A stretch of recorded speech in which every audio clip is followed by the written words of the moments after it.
All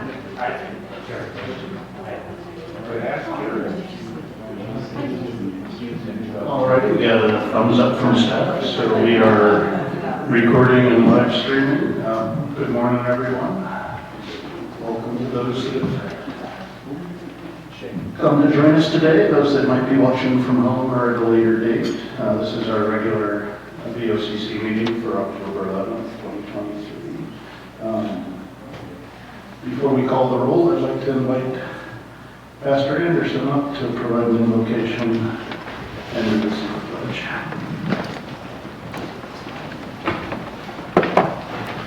Good morning. Father God, we thank you for today, Lord. Thank you for this opportunity to gather and not only discuss the issues of our county, Lord, but also to seek your protection and your guidance, Lord. We ask that your hand would be upon all of our first responders within our community, our teachers, our kids within the community, and citizens within the community. Lord, we ask that you would give us wisdom and leadership over our community and a hand of protection, Father. We bless this in Jesus' name.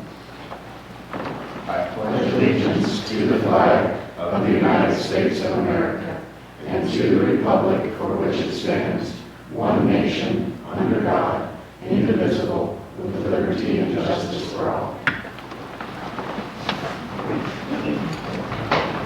Thank you very much.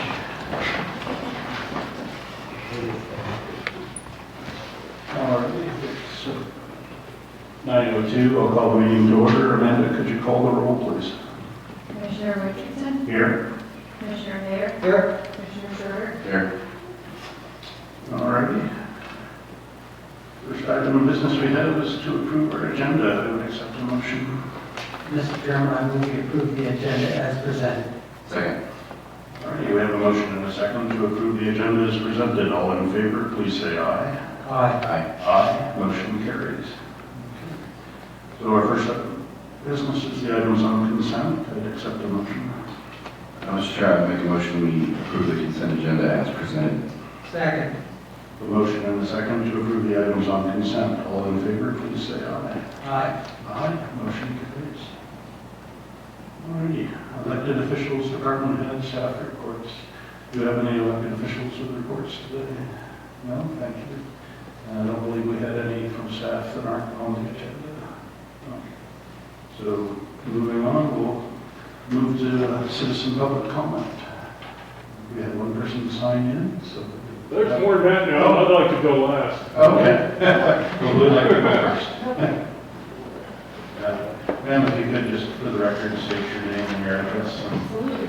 My name is Molly Stuplick. I live at 18952 Weedemeyer Road in Kiowa.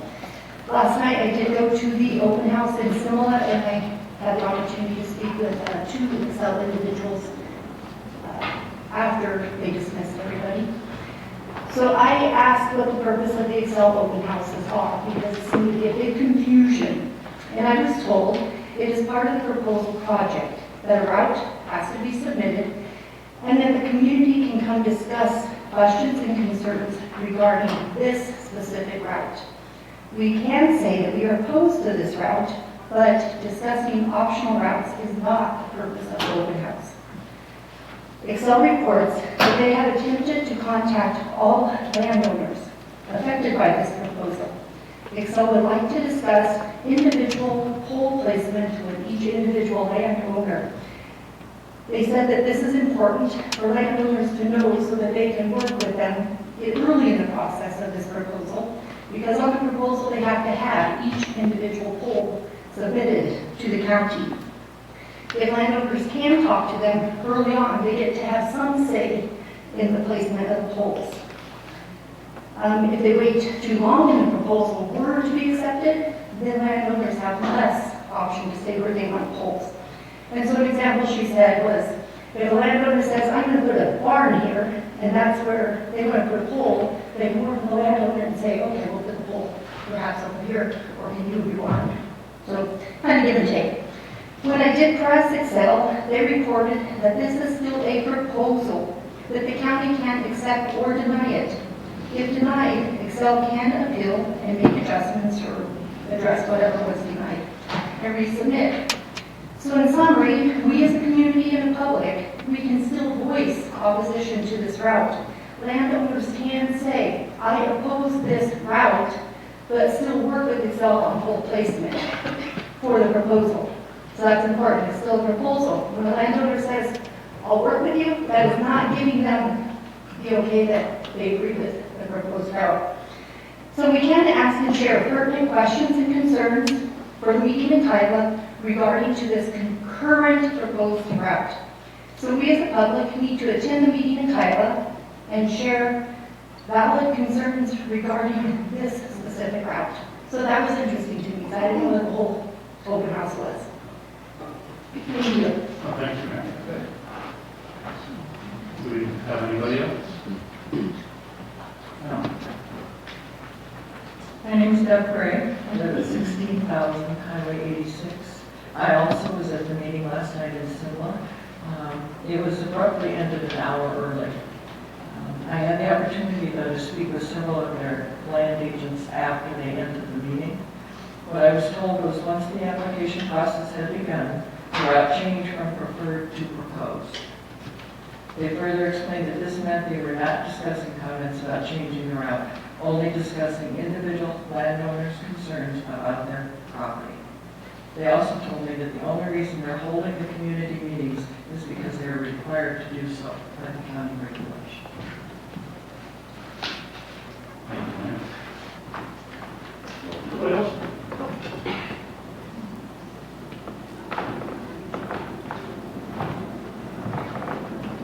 Good morning, Chuck Hughes, 19753 Wheatmeyer Road, Kiowa. Also went to the meeting last night. At the risk of being a little bit sharper about Excel, it was pretty much like they took a bunch of kids out of Washington Junior High School in Colorado Springs and said, stand here and swear to everything that's on their posters is true, and they basically gave the message you just heard about, that this is the route, and there is the threat of eminent domain hanging over, which constitutionally is an issue all over the country, and you guys know which side of that I'm. So I would object to it for two reasons. That there is a better way to do it going around the heart of Elbert County and the BG Basin. And the other is the short-lived, minimally effective. Strike the minimally, not yet effective at all way of producing energy. I've been reading all I can on it, and those wind generators never produce enough energy to replace the energy used to manufacture, transport, install, maintain. They never get there, and even Excel acknowledges that. And then that's not even getting to when they're functionally obsolete, no longer operable. What about disposal? That's kind of a likely approach to the topic. So I object to Excel's in three ways. Their attitude last night, which was pretty much, this is it, like it or lump it, implied the regulations even. I don't think that's what he had in mind with those regulations. That you just get a stonewalling bunch of enforcement and junior high school kids saying, this is it. And I was astonished at the lack of knowledge by the people that Excel sent. I mean, just astonishing. Asked one guy, why are these wind generators and these lines necessary? He looked at me with a blank face and finally said, I don't know. That was who they sent. So I suggest we continue to fight it and try to save some portion of the BG Basin, Elbert County, and indeed nationwide, all of rural America, which is under attack. Thank you. Thank you, sir. Yeah. Good morning. Good morning. My name is Carrie Tiblitz, 19656 Wheatmeyer Road, Iowa. I'm on the board for Elbert County Environmental Alliance, and I also was at the meeting at Simla last night. There were approximately 75 people who showed up. We surveyed pretty much all of them, and 100% of them were against this proposed route. People were very upset because either, as Chuck said, they wouldn't get an answer, they would get different answers. But what upset people the most were being told that this was a done deal, this is the route, and they'll use eminent domain if it's necessary. So it was very disheartening for a lot of people last night, and they didn't feel heard. They felt that Excel was just there to check the boxes.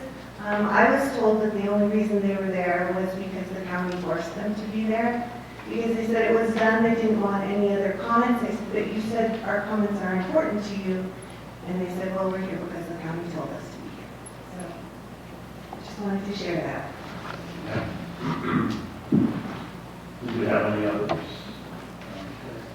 Thank you. And my understanding is we have nobody that sent any emails, any up to phone call. So with that, I'll close public comment. I appreciate the feedback very much. Yes, it is part of our process to ensure our community meeting is done after their pre-application and before a formal application. Sounds like Excel missed an opportunity to listen. I guess I'm not potentially surprised at that, but in terms of the comments on eminent domain, they have no authority unless the route is approved. So they can't, without an approval, exercise that authority. You understand that? There's I guess just, I think there's probably is some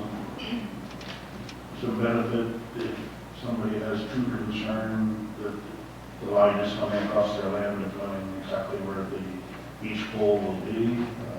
That's still a little cart before the horse. That is something we have asked for, but that is certainly not something that citizens need to engage in. That's Excel's problem to figure out where each pole should be. Again, they may have settled on what they're going to, I guess, maybe semantics, their preferred route versus proposed. Proposed would certainly be what they bring before us to propose in their application. But it's no more real without an application before us than it was prior to this. If you didn't get the answers you were seeking, as mentioned, there is another town or open house community meeting here at the fairgrounds next Wednesday. Perhaps you won't get any better information, but I think it might be useful for them to continue to hear from us. I don't really have much to add because you've covered all of the issues, but I do appreciate you guys attending to that. I would have liked to attend, but I was afraid that that might create an illegal problem. So we will analyze the application when it comes and do the best we can to come up with the right answer. One thing that we have an outside attorney that brought us a legal determination of the routing of a water line that people approved an alternate line, and it went through 2 or 3 court levels, but in the end the alternative route was basically used. So I don't know if that applied to this or not, but we're doing some background studies to make sure that we at least know how to ask the right questions. I just appreciate everybody coming and reporting to us.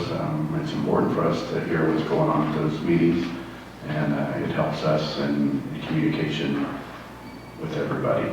So that's about as big as I can make it, but I do appreciate it.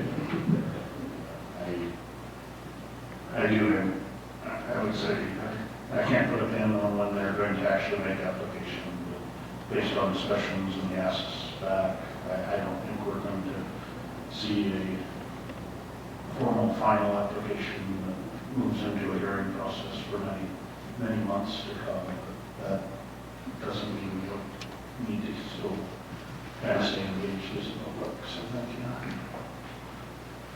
All right, moving on to discussion items. We have our presentation of the final audit for 2022. Tiffany Matthews, thanks for Good coming morning, up. Commissioners. Tiffany Hermes, Finance Manager, and I have Matthew Marina with Ruben Brown. He's going to give you some of the viewpoints for the 2022 financial audit. Good morning. I know you just saw me last month, so I won't take up too much of your time, but I did want to close out the audit process and make sure that we fully closed it out. As Tiffany mentioned, we have completed the 2022 audit. Included in that audit is an audit of the financial statements of the county as well as a federal funds audit, because the county receives and expends more than $750,000 of federal funds. We get to do an extra audit whereby we look at how those funds are used for specific programs. The last several years, it's been COVID-related funding, whether it be coronavirus relief or the fiscal recovery fund. And then this year was the same thing. We did look at one of the fiscal recovery funds. I'm happy to report we did issue an unmodified or clean opinion on your financial statements. So doesn't sound real exciting. That's a gold star for you. Did as well as you could on your financials. We also issued a report on the compliance in accordance with governmental auditing standards, and we did have one recommendation with regard to that on the reporting on the fiscal recovery funds. To my knowledge, the county has already implemented the corrective action, so we do not see that being an issue going forward. It was just a matter of a report being submitted timely. It was just a few days late, and so that's why we did issue the finding on that. This year, the financials did have a slight change, but it wasn't a major change for you all because you had previously had your leases on your books as a capital lease. The Governmental Accounting Standards Board did issue a standard several years back whereby people who didn't normally have leases on their books because they were deemed operating, all those came on the books as right-to-use assets and liabilities. We did have to do some analysis and move it geographically, but the amount that's owed is the amount that was owed before. It's all there. It's just some accounting terminology changes and that sort of stuff. So that was the most major change for this year. And included in the financial statements are several disclosures and footnotes. Talk about how do we value your cash and investments, how your capital assets value, what sort of long-term obligations does the county hold, what sort of commitments and contingencies are there out there. Really nothing too exciting I should need to point out to you, but I just want to make sure I give you a chance to talk through that. Included in every set of financial statements are some estimates. What I mean by an estimate, we don't know exactly how long a building is going to last or how long a vehicle will last. So we in accounting come up with something called depreciation, whereby we charge out that use of that asset through an expense category called depreciation. It's an estimate. We look at the estimate and make sure we think it's reasonable. It looks reasonable when compared to actual results. But because it's an estimate, we have to highlight it. Also, there's a little bit of estimation with regard to some of the leasing stuff, whether bargain purchase option will or will not be exercised, some of that sort of stuff. But not as much as many others, because a lot of your leases already had interest rates stated. A lot of the other stuff was already stated in the agreement, so it wasn't as much estimation as it might be for other organizations. Included in the audit viewpoints, we talk about the uncorrected misstatements. Uncorrected misstatements are highlighted just because they're items that are items we noted during the audit process, but we didn't think it would change the financial picture of the county one way or another, so we elected to not make propose as audit adjustments, and management concurred with us that those were items that were, yes, they were errors, but they were not nearly, would not change the financial picture of the county in any major light. So we did include that in the key points document. We had no difficulties with management. Your team has been very helpful. I know we had some delays the last several years for various reasons. I'm happy to report you all did implement a lot of the corrective action plans for last year, which is important because I don't expect any entity to be perfect, but I expect entities to incrementally move towards improvement, and that your team is definitely committed to doing that, and they took the steps to make sure that we were where we needed to be for the audit process this year and close it out as timely as possible, and I foresee that continuing in the future. That's good as well. Talk about the audit results with regard to single audit or your federal audit procedures. Probably this coming year, I'm guessing FEMA might be one of your major programs. It just depends on all that gets going based on the flooding that was experienced in the county. So that At some point, that program will get audited, whether it's in 22 or 23. The details will lay out in the future, or 23 or 24. But just wanted to tell you, you are doing a great job on trying to make sure you be good stewards of the federal funds. Mistakes get made, but your team is very good to work with about taking advice and also asking for advice ahead of time too, to say what can we do to be better or make this easier to do. So I applaud them, and I encourage you to continue reaching out for questions, whether it be the finance department or commissioners. Reuben Brown, really appreciate being of service to the county. We've been of service for you the last several years, and we enjoy working with you and enjoy seeing what the county is growing to be, because it's changed a lot in the 30 plus years I've lived in Colorado, and change can be difficult, but it's also good to see that there are people committed to trying to do it right. Any questions with regard to audit results? I have none. I know you covered this primarily a few meetings ago, but we appreciate you coming out. The kind words, definitely appreciation to you and your team and our staff. We had kind of a rocky last year, and it was good to see how quickly we recovered and moved forward. So still maintaining a good handle on our taxpayer dollars. Just the timing and things. We do appreciate it very much. Yeah, thank you.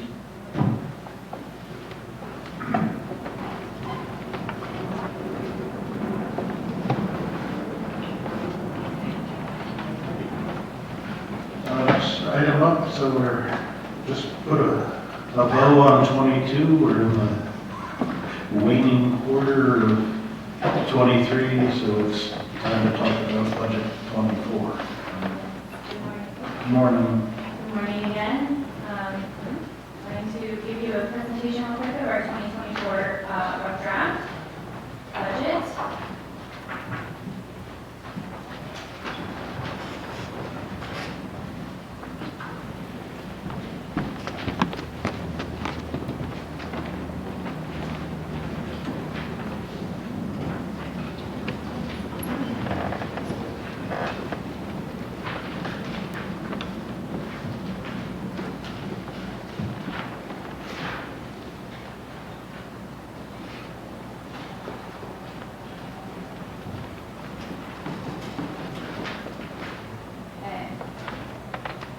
So in summary, our rough draft is always typically starts with the general fund. It's our biggest fund with most departments and trying to get it balanced.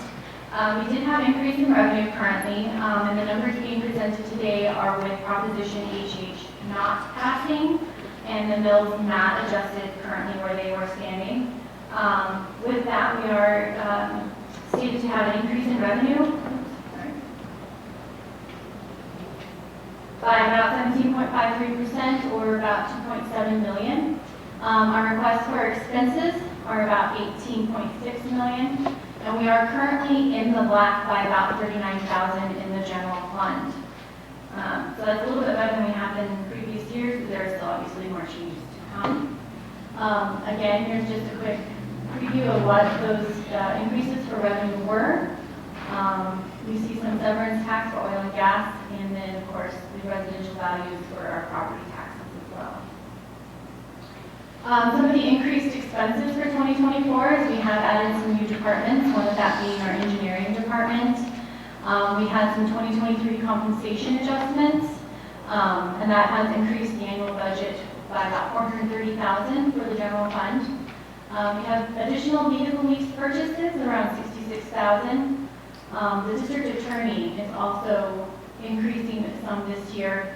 We are part of the district that could be moving out and becoming its own district, and so we have some additional charges this year looking for the future.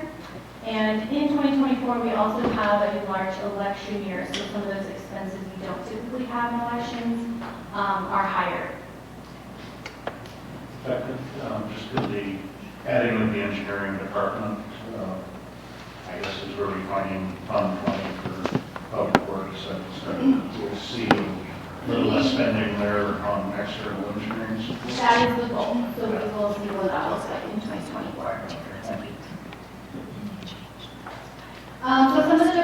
requests for 2024 is the new assessor tech for the assessors department. The building department, they have increased obviously with all the building that's going on in the county, and adding an office manager would substantially help them. The sheriff's office has currently some positions frozen in 2023, and we'd like to unfreeze some of those for 2024. And Human Services would like to add an admin receptionist that's dedicated to their front office to help support the public. As I discussed, some vehicles that we are needing, the assessor's office is in dire need of a newer vehicle to support them. Our Outback Express, which is our senior bus, the state is helping us with that. It's an 80-20 match. And the sheriff's office are needing some additional vehicles to support their staff. Some of the salary and benefit changes that are currently proposed in this budget, we have typically done a 3% merit and a 4% COLA for our employees, and we are presenting just a 5% COLA for the employees in 2024. This would save the general fund almost $200,000, the health department about $12,000, and road and bridge about $62,000. On the other side of that, we would like to discuss increasing our insurance subsidy for our employees. As increases happen for all of our insurance rates, we would like to help our employees by covering some of those costs. The general fund would increase about $118,000, general fund $12,000, road and bridge $7,000, and human services about $19,000. And these numbers still roll into the overall that you gave us. Correct. These are already in the budget and currently presented to you. So overall in the general fund, you'll see that the expenses, requested in 2024 are about $18.6 million, and the revenue is currently at $18.7 million. That 18.7 will obviously change depending on Proposition HH and if mills are discussed to be changed or lowered. The health fund is in a very good position. They are mostly, or they have a substantial amount of grants to help to support them. They are increasing a lot of services to the county, and with that they have been able to obtain a lot of grants to help support that. So currently they are doing very well with that grant that has their revenue higher than their expenditures currently. The Road and Bridge Fund is currently showing a deficit. This is partially due to the inflation of major costs such as fuel, supplies, parts, things like that. And of course their revenue could alter as well depending on the Proposition HH to the mill. Sales and use, which is also our road and bridge department for the most part. This fund is used to buy equipment, increase or change our roads, help our roads, improve infrastructure. In 2023 and 2022, we have not been able to complete a lot of our projects. Some due to staffing, obviously some to weather. We have the flooding this year. So we have not really been on track for our CIP. In 2024, we would like to get back on track. And so that is what the deficit is this year to help get us back on track. The major cost is about a $6 million road project that would get them back on track, as well as getting some equipment that they haven't been able to purchase in the last couple of years. The lease fund is for our sheriff's office. This is usually what they pay their leases out of for their vehicles. It is in a good stance at the moment, and they currently have 6 leases, 2 of which were paid off this year in 2023. 2 will be paid off in June of 2024, and they're looking at adding 1 additional lease for those 5 additional Tahoes in 2024. Human Services, this fund is, for the most part, funded by state and federal dollars. They do have a small mill that they use to help supplement some of their costs that are not covered, as well as capital projects. They do have a capital project scheduled for 2024, and that is the deficit that you see in there. They are using their fund balance to fund that. Our retirement fund, this is obviously what our retirement is paid out for the employees. It has been slowly not enough to constantly keep up with our retirement. So we are proposing that one of the things we adjust in 2024 is the mill for the retirement fund to help for future growth and sustainability of this fund. Our capital improvement fund, we've started this fund to help projects around the county for our buildings. In 2023, we have not been able to accomplish much, so the majority of that $500,000 will be moving into 2024. So we will not complete the $500,000 transfer in 2024 from the general fund to the capital improvement fund. Conservation Trust, this is a grant fund basically that helps our fairgrounds. Again, we did not have many projects completed in 2023, so we are going to move some of those into 2024. The biggest project that we're looking at is replacing windows and doors in the ag building. Here is a summary of the audited fund balances for 12/31/2022. You will see that the majority of all of our funds have a healthy fund balance, which is of course our goal. And then going forward into 2023, these are just projected, but you will see too that the majority of them are growing. So I'd like to point out the sales and use tax that we did have quite a deficit for in 2024. The fund balance is more than enough to help supplement those projects and get them back on track. As well as our general fund, if we do have to adjust our mills or if Proposition HH does not pass, we are sitting in a still healthy position to cover all of our expenses. This is a quick description of our FTEs that we have for 2023. You'll see we're sitting at 197.5 employees. And in 2024, we are proposing to be at about 217.5 employees. This, of course, is due to our increased public needs that we are to be supporting our public and helping them in all of our departments. So in all, we recommend adjusting the COLA at the merit to that 5% COLA only, adjusting the retirement mill for growth and sustainability, and increasing the insurance subsidy for our employees. Our next step is finishing examining. We will ask our departments to update their 2023 projections. We are going to be getting out the October variance reports this week, so they'll have 3 full quarters to go in and look and verify that their year-end amounts are looking more accurate. And then, of course, on November 8th, we'll have the public hearing of the rough draft budget. Any questions? Thank you, Tiffany. Questions or comments? Yeah, just a quick comment, and these fund balances are quite attractive, and some of those fund balances have grown through budgeting. For example, Road and Bridge, they delayed the project until they had enough cash available to do it. So it's not, even though you look at it, we're spending more money than we have revenue, this was planned.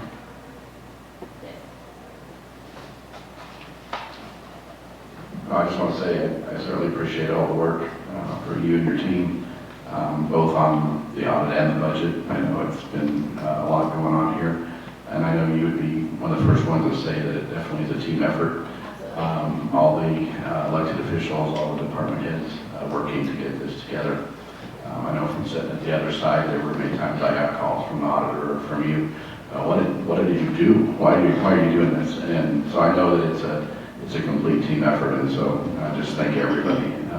And particularly at this time, I just want to recognize our treasurer, Sherry Hewlett, for taking such a good care of our money and looking at different places we can go to get better interest rates. And she informed us of that late last week, that she made a discovery to make us more interested. And so I appreciate her attention to that detail. So thank you. Again, just want to thank everybody that was involved in this. This is a little different for us. Usually the statute requires the draft budget to be delivered to the board on the 15th.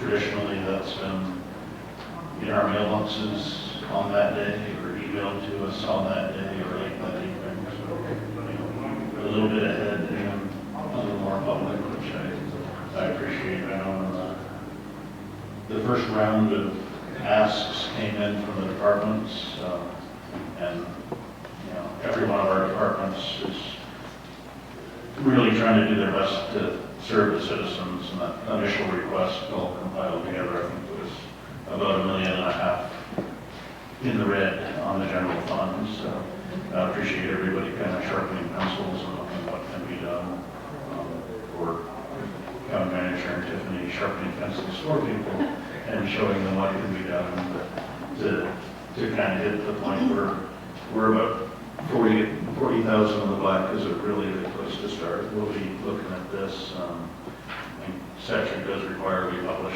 the draft budget after we receive the 15th. So that'll be available in detail to folks prior to the November 8th public hearing. But prior to that, I do believe we should probably put together a study session to talk specifically about mill levy adjustments, what we can do with the fund balances we have.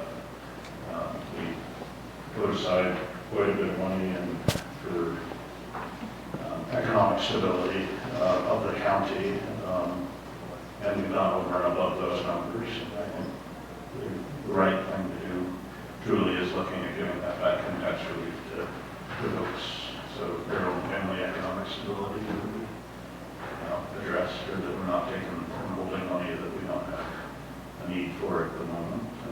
Still maintaining fund balances, shock absorbers for the future. And then I think a little more discussion on what we're doing with COLA and merit. I agree we did a lot of work, and I appreciate finance county manager and HR market surveying all the positions and making really good adjustments. Last year was a really high inflation year for our employees. We addressed it initially with a 4% COLA, which we thought was much lower than the actual increases, but then market adjustments throughout the year. So I think we're going into next year with our employee pay and a good health in place. But I think there's always room and should be room to recognize merit. Two people are doing similar jobs and one's frankly getting better at it, that should be recognized. And we just need to figure out what tools we have available for us for that. But I know it's a lot of work, not only for your office, but every department head and everybody that has responsibility for funds in the county. So pulling it together year after year, while monitoring what you're spending, and answering stuff from the audit from the previous year. There's always financial balls in the air at any given time. The county's doing very well managing that, so thank you.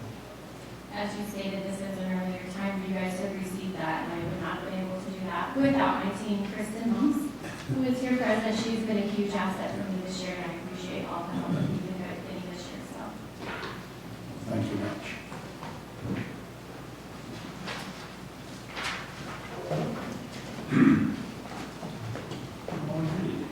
Next up, I guess we've had some updates to the county's emergency operations plan. Shane, if you could kind of walk through I guess mid-November, we're trying to get everything wrapped up with all the other supporting agencies. Yes, sir. Yeah. With that, the floor is yours. You safe here, I'm going to hold this closer. Shane Vines, Director of the Office of Emergency Management. Good morning.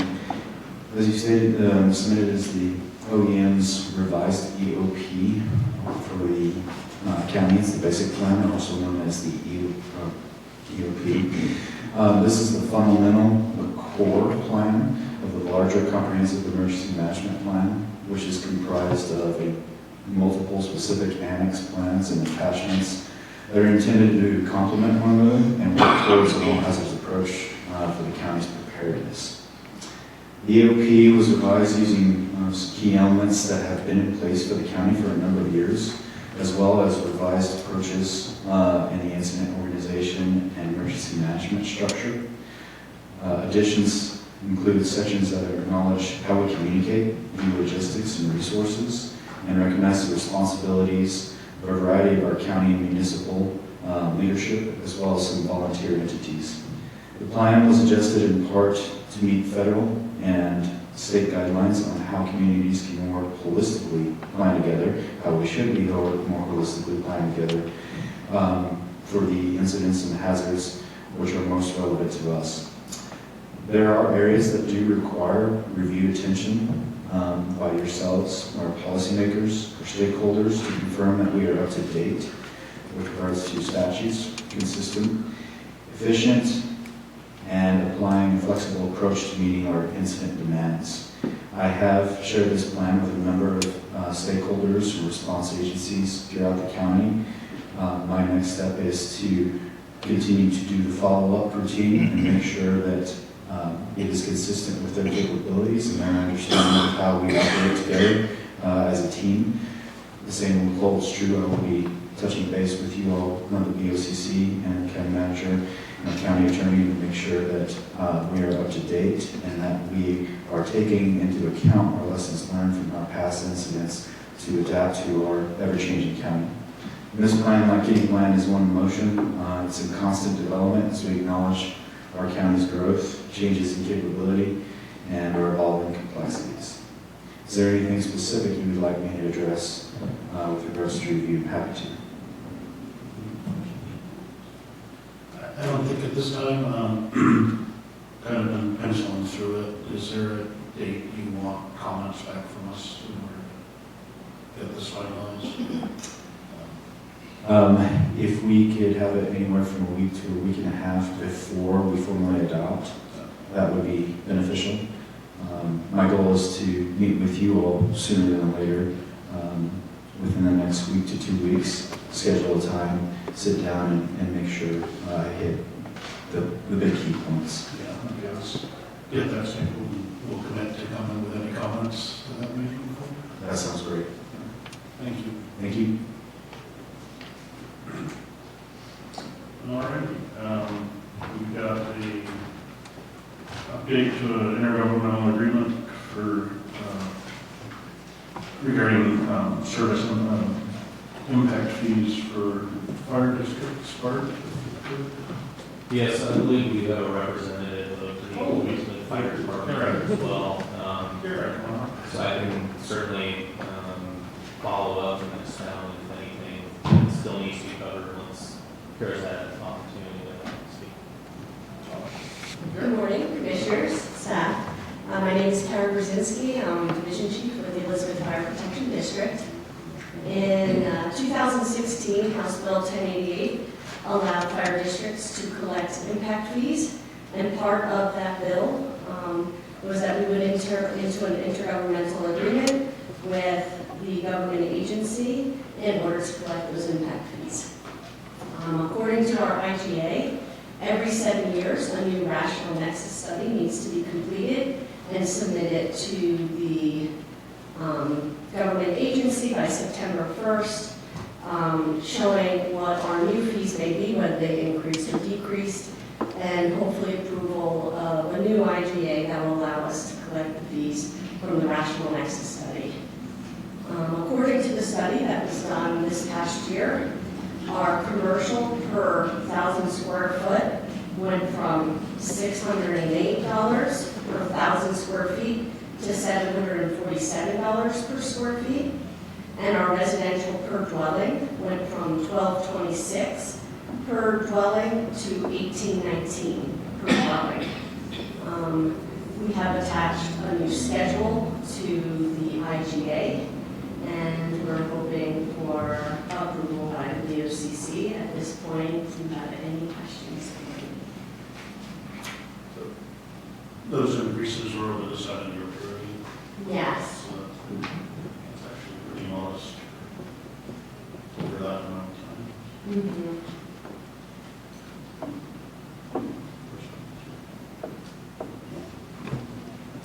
Now, these impact fees, they come with the, you collect them with the building permits? Yeah, so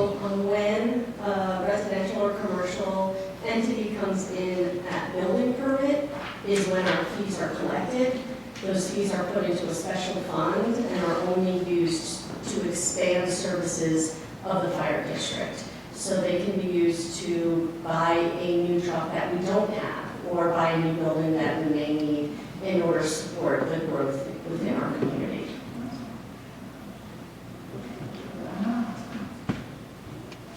It seems fairly straightforward, and my understanding is, final signature on this just would be in place before the end of the year. So generally, we try to take things on discussion and then give some time to percolate or take citizen comment if it comes in and stuff. I think we can just put this on consent at our next meeting, unless we've got some reason to put it off and just discuss it further. I think we just adopt it at that point. Absolutely, that's great. And if there's any questions that come up, I can contact the fire department or that's my email. Thank you. Thank you. Covered, and I'm not sure if you had anything else. Yeah, no, I've actually reviewed this. I have reviewed the narrative portion of this intergovernmental agreement. There is a requirement for nexus study. So I think all of the requirements can be fulfilled. We do have to have an NDA. I'm comfortable with the language that's associated or inserted into the intergovernmental agreement. And so I think we can easily plan on having this as part of a consent agenda for our next meeting in anticipation of adoption. Thank you so much. So that closes out our discussion items for today. We've got a few on action.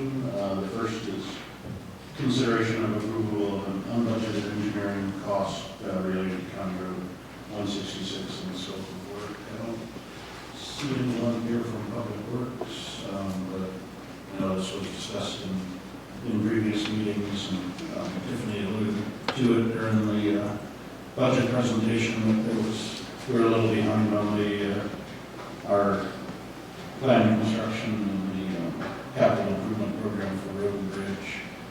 We had intended to do paving on 166 this year.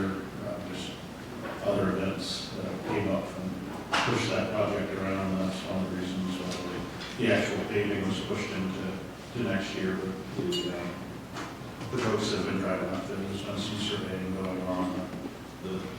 We had given a verbal thumbs up to go ahead and start the engineering work, so we're ready to go next year with that project.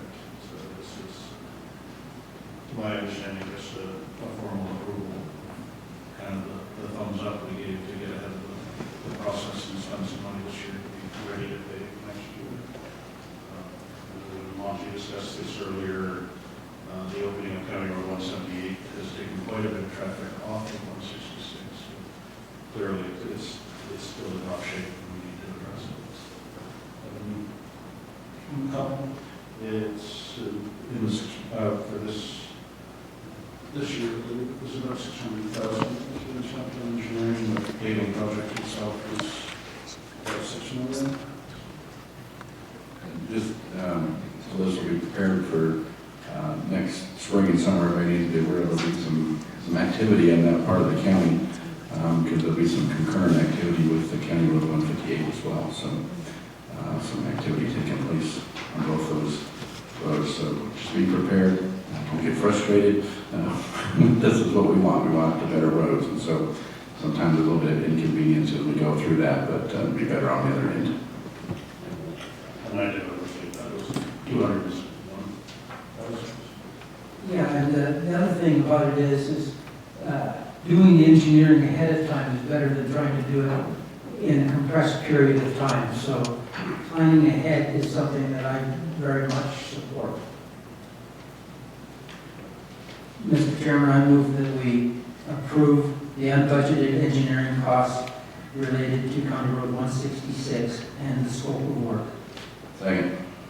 Okay, we have a motion and a second. Any further discussion? I have none. Any comments from the public on this? A little departure from the budget we approved, so just want to make sure the public is aware. So with that, all in favor, please say aye. Aye. Aye. Motion carries. All right. Next one is a little more simple. Consideration of our minutes from the September 27th meeting. Mr. Chair, I'd like to make a motion to approve the minutes from September 27, 2023 meeting and dispense with the reading of those minutes. Second. Okay, we have a motion and a second to consider approval of the September 27th meeting minutes and dispense with the reading. All in favor, please say aye. Aye. Aye. Aye. Motion carries. And then we had a special meeting. Mr. Chairman, I move for the approve the minutes of September 28, 2023. Approve the minutes and dispense with the reading of those minutes. Second. We have a motion and a second for consideration of the special meeting minutes from September 28, 2023. And just for, I guess, public information, that was essentially just, we held a meeting to hold an executive session with council to discuss the Excel application and processes and steps within the county to make sure we're doing the right things. So we have a motion and a second on the floor. All in favor, please say aye. Aye. Aye. Motion carries.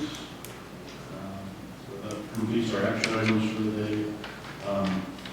For board planning, I know we had mentioned setting a meeting with the OEM to discuss the emergency operations plan. Certainly, we need a study session or workshop prior to November 8th to kind of button up some of the things prior to the public hearing for the budget. Did receive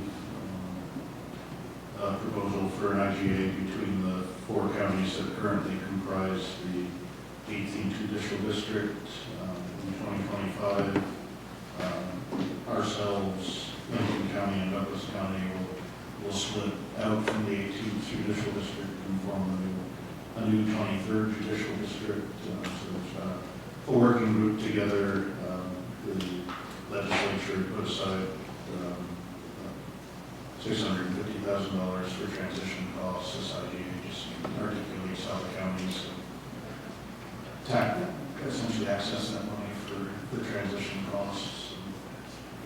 So get that teed up on our next agenda. We do have our second meeting this month will be a quarterly Board of Health meeting as well.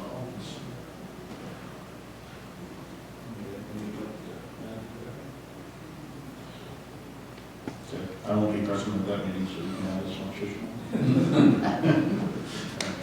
Well, that kind of ties up that. Do we have anything on the staff summit that we need to get on the agenda for the 25th? I'll probably have my third quarter public trustee report ready. Okay, so the third quarter public trustee report as well. All right, we have no land use scheduled for today, so that concludes our business. I would take a motion to adjourn. Mr. Chair, I move we adjourn. Second. All right, motion is second to adjourn. All in favor, please say aye. Aye. Aye. It is 9:54 and we are adjourned. You're welcome to stay for the meeting.